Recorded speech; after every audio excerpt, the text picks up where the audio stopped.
Hey guys, Chad Jenkins here with Seed Spark Collab.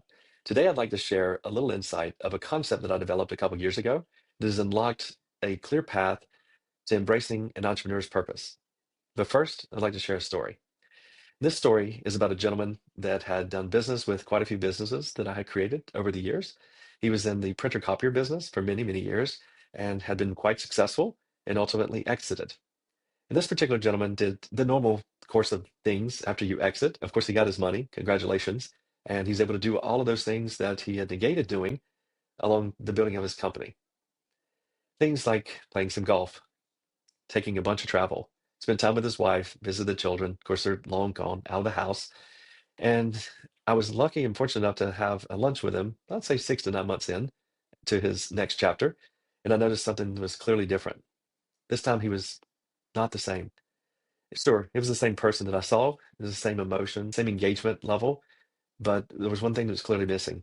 It was the spark, the thing that had made him so successful. And it sent me on a journey to really unpacking and figuring it out.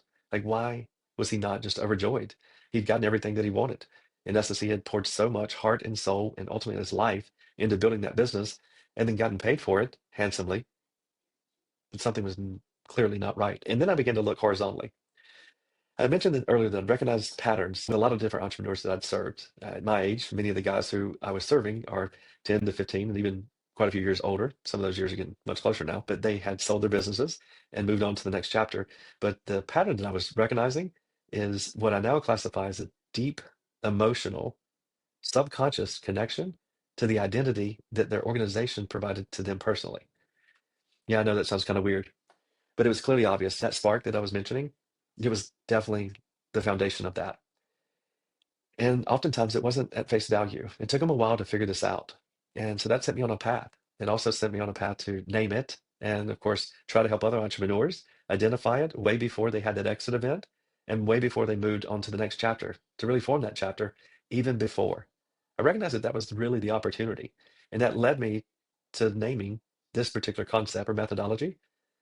And the name is MYEX, Divorce the Convention.